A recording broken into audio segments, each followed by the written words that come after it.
ఇప్పుడు latest trend OTT series, ఒక different trend అనేది వచ్చేసింది తెలుగు ఇండస్ట్రీ. ఏంటి అన్ని లాంగ్వేజెస్లోకి ఒక ట్రెండ్ వచ్చేసింది. దాని గురించి మీ అభిప్రాయం ఏంటి? ఓటీటీ అనేది ఇప్పుడు ఏది కూడా ఇది రావడం వలన సినిమా పోయింది, సినిమా రావడం వలన అది పోయింది, ఇది పోయింది అనేది అవన్నీ కాదు. దేనికి అదే. ఇప్పుడు ఓటీటీలో కూడా ఎంతమంది వర్క్ వస్తుంది. చాలామంది ఓటీటీ ప్లాట్ఫామ్లో చాలామంది వర్క్ రావడం, వాళ్ళు బతకడం. సిల్వర్ స్క్రీన్ దాకా రాలేని వాళ్ళు చాలా మంది ఓటీటీ ద్వారా వాళ్ళ టాలెంట్ ని చూపించారు. చాలా మంది అలా ఇప్పుడు ఓటీటీ అనేది నేను చేశాను. దాంట్లో ఇప్పుడు G5కి చదరంగం అని ఒకటి చేశాను అనమాట. చదరంగం పెద్ద హిట్ అది. చదరంగం చేశాను. మంచి విష్ణు చేశాడు అది ప్రొడ్యూసర్గా. అది చేశాను. షూట్ అట్ ఆలేరు అని చెప్పేసి చిరంజీవి గారు అమ్మాయి చేసింది, అని చేసింది.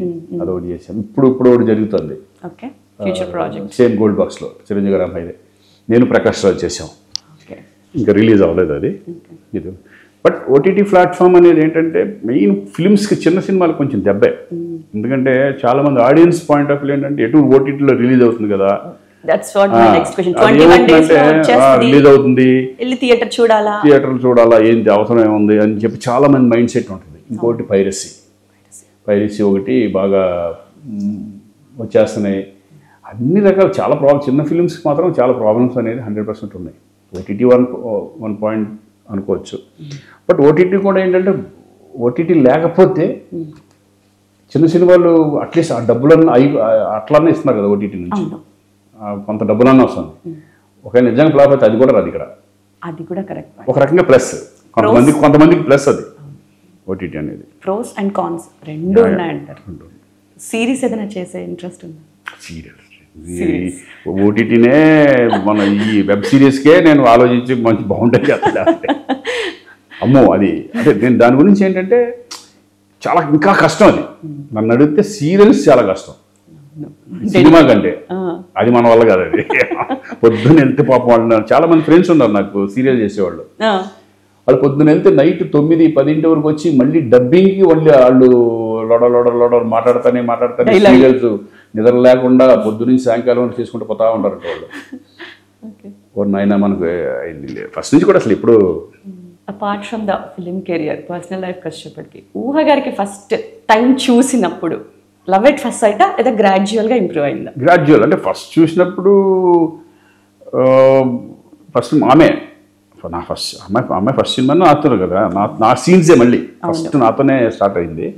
చూసినప్పుడు ఏదో మామూలుగా అనుకుంటాం కాకుండా తమిళ నుంచి వచ్చింది అమ్మాయిని పెట్టారు, అక్కడ ఫేమస్ అంట అని తెలుసు కానీ మామూలుగా అలా క్యాజువల్గా స్టార్ట్ అయింది. తన పర్ఫార్మర్ బాగా మంచి పర్ఫార్మర్, బాగా చేసేది. ఎందుకంటే తెలుగు రాకపోయినా తెలుగు మాట్లాడి తెలుగు డైలాగులు బాగా చెప్పేసి సింగిల్ టేక్లో ఓకే చేసాడు, ఇవన్నీ జరిగేది అనమాట. అట్లా నుంచి మెల్లగా ఇంప్రెషన్ అనేది మెల్లగా స్టార్ట్ అయింది. స్టార్ట్ అయ్యి మెల్లగా అలా ఇంకో 4 సినిమాలు చేసాం ఇద్దరం. ఇక ఫ్యామిలీ మెంబర్ లాగా అయిపోయింది. మా ఇంటికి ఫంక్షన్స్కి రావడం. ఏంటంటే ఒక్కోసారి ఫంక్షన్స్కి ఆర్టిస్టులు అందరిని పిలుస్తాం. జనరల్గా మనతో పనిచేసే వాళ్ళందరూ హీరోయిన్లని కాకుండా చాలా మందిని అందరిని పిలుస్తాం అనమాట. ఏదైనా ఫంక్షన్స్, నా ఇంట్లో ఫంక్షన్స్ ఎక్కువ ఉండే, నా బర్త్డే ఫంక్షన్స్ అని అయ్యి ఎక్కువ చేస్తూ ఉంటాం. అలా ఇంటికి రావడం, మెల్లగా అలవడం, అమ్మ నాన్నలు కలవడం, మెల్లగా తన బిహేవియర్ నచ్చి మెల్లగా.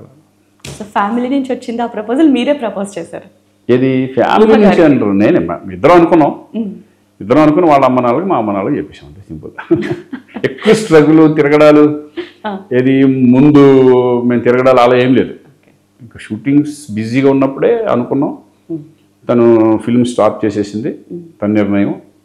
అలా ఇమ్మీడియట్గా నేను అసలు బయటికి వెళ్ళింది కూడా ఎక్కడ ఉండదు, మాకు తిరిగింది కూడా ఉండదు అట్లా. ఎవరికి తెలియదు. చాలా మంది పెళ్లి చేసుకుంటున్న వరకు ఎవరికి తెలియదు. బ్యూటిఫుల్ కపుల్ అని చెప్పచ్చు. కిడ్స్ వచ్చారు అంటే ఇంక it's like colour print xerox, ముగ్గురు కలర్ జిరాక్స్ అంటారు. మిషన్ పెట్టుకున్న శ్రీకాంత్ గారు అని ఇది కూడా ఉంటుంది. Most adorable kids can say that. Roshan కానివ్వండి, రోహన్ కానివ్వండి, మేధా కానివ్వండి. ముగ్గురులో నాటి ఎవరు? ముగ్గురులో